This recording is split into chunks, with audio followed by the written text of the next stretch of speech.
TNI Angkatan Udara terus menyalurkan bantuan bencana alam ke wilayah terdampak bencana di NTT. Bantuan dikirimkan dari Posko Bencana Alam Lanut Halim Perdana Kusuma Jakarta ke bandara di Labuan Bajo dan Maumere.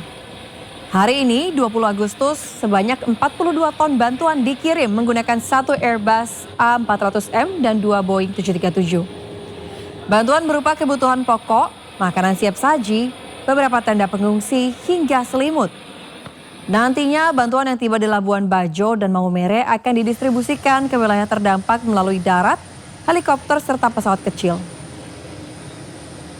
Hari ini saja kita membawa sekitar 42 ton, itu menggunakan A400 yang ada di belakang kita saat ini, kemudian 2 Boeing. Pak, nanti kira-kira distribusinya di area mana saja, titik mana?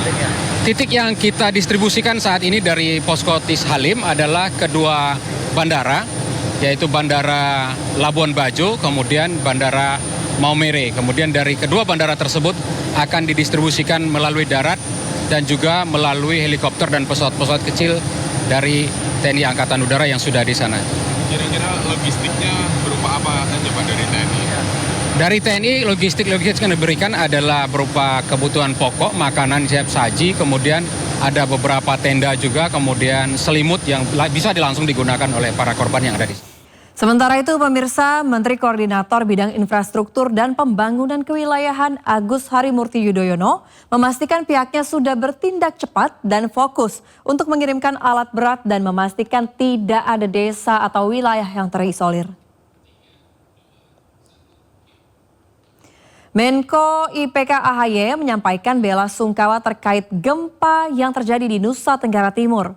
AHY memastikan sejak hari pertama kejadian pihaknya sudah berkoordinasi dengan kementerian di bawahnya, khususnya Kementerian Pekerjaan Umum untuk menyiapkan alat berat dalam membantu proses evakuasi. Hal ini guna memastikan tidak adanya wilayah yang terisolir akibat jalan atau jembatan yang terputus. Selain itu, langkah tersebut guna memastikan sejumlah bantuan logistik, baik makanan dan obat-obatan sampai ke masyarakat terdampak. Tak ketinggalan, pihaknya memastikan pemerintah bakal membangun kembali infrastruktur dasar seperti air dan listrik. Hari pertama saya berkoordinasi dengan Menteri Pekerjaan Umum yang langsung terbang ke daerah bencana beliau untuk memastikan alat-alat berat segera deploy, segera dikerahkan untuk pertama ya tentu membantu proses evakuasi. Kita sungguh berduka kehilangan. Tapi evakuasi itu harus nomor satu. Yang kedua, memastikan agar tidak ada daerah yang terisolir, jalan-jalan putus yang terhambat, saya ulangi, yang mungkin terjadi longsor yang besar, yang berat, maka harus segera dibersihkan, ditangani. Dan yang ketiga, memulihkan kembali infrastruktur dasar, ya, air, listrik, dan lain sebagainya. Ini harus dipastikan karena itu yang paling mendasar bagi masyarakat.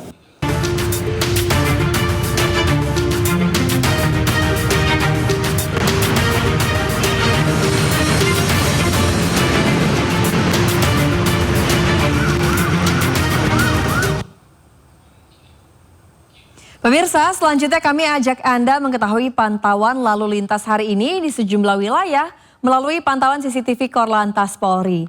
Kita akan bergabung dengan Brigadir Sara di studio NTMC Polri. Ya, Brigadir Sara, bagaimana pantauan arus lalu lintas di sejumlah titik di wilayah Indonesia melalui pantauan CCTV?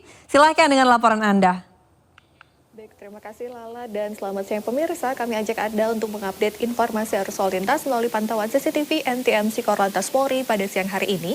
Dan untuk pantauan arus lalu lintas yang pertama dari kawasan JPU Senayan Barat.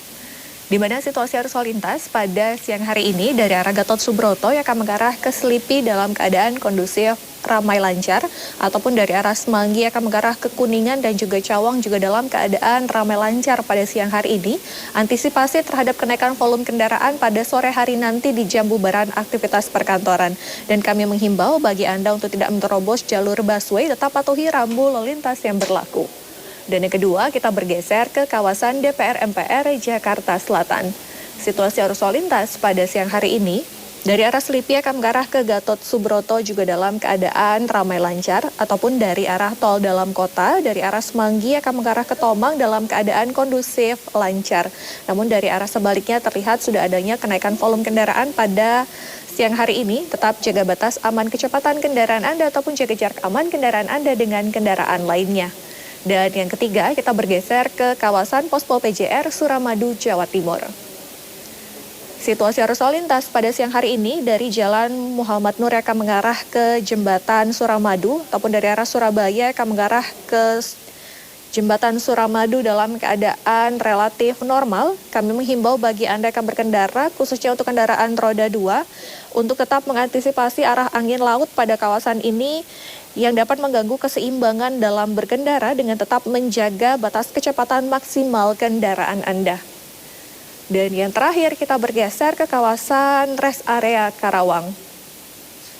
Situasi arus lalu lintas dari arah Cikampek yang akan mengarah ke Jakarta juga dalam keadaan relatif normal. Untuk situasi arus lalu lintasnya masih dalam keadaan landai pada siang hari ini. Tetap jaga batas aman kecepatan kendaraan Anda ataupun jaga batas muatan kendaraan Anda sesuai dengan ketentuan untuk menghindari overdimension dan overloading yang dapat meningkatkan resiko kecelakaan.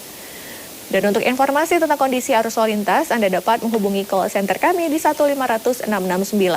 Demikian informasi arus lalu lintas yang dapat kami sampaikan pada siang hari ini. Stop pelanggaran, stop kecelakaan, keselamatan untuk kemanusiaan. Salam presisi, kembali ke Lala di studio. Brigadir Sarah, terima kasih atas laporannya. Selamat kembali bertugas dan salam presisi.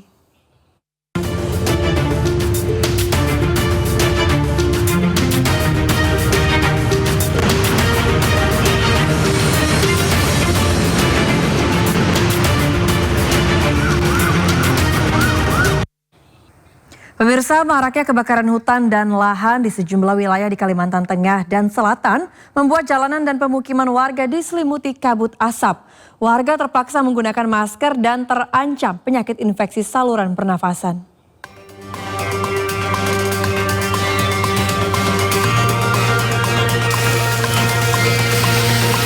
Kebakaran hutan dan lahan masih terjadi di sejumlah wilayah Kota Palangkaraya, Kalimantan Tengah. Kondisi ini membuat kabut asap kian pekat dan menyelimuti sejumlah ruas jalan protokol. Salah satunya di Jalan Yosudarso, Palangkaraya. Jarak pandang pengendara terhalang oleh kabut asap yang menyelimuti kawasan tersebut Rabu pagi. Warga yang beraktivitas di luar rumah terpaksa menggunakan masker untuk mengurangi paparan asap dan debu. Kondisi ini dikhawatirkan dapat memicu penyakit infeksi saluran pernafasan akut, terutama pada anak-anak. Kabut sekarang tuh tebel banget soalnya kan bekas kebakaran. Jadi lumayan mengganggu aktivitas semua orang gitu. Pagi ini mulai tebelnya? Ya, mulai pagi ini. Gimana? Kalau bernapas gimana? Tanpa masker? Tanpa masker tuh kayak rasanya sesak, rasanya berdebu gitu.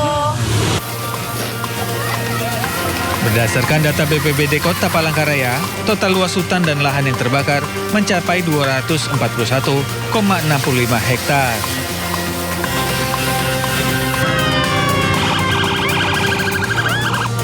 Kabut asap pekat dampak kebakaran hutan dan lahan juga terjadi di Kota Banjarbaru, Kalimantan Selatan Rabu pagi.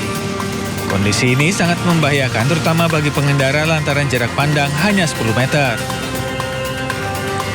Kabut asap kali ini merupakan yang terparah sejak kebakaran hutan dan lahan melanda Kota Banjarbaru. Warga pun mengeluhkan sesak nafas akibat kabut asap.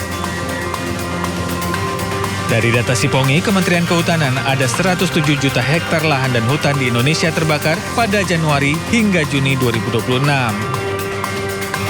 Dari Palangkaraya, Kalimantan Tengah dan Banjarbaru, Kalimantan Selatan, Ade Sata, Sairi, iNews melaporkan.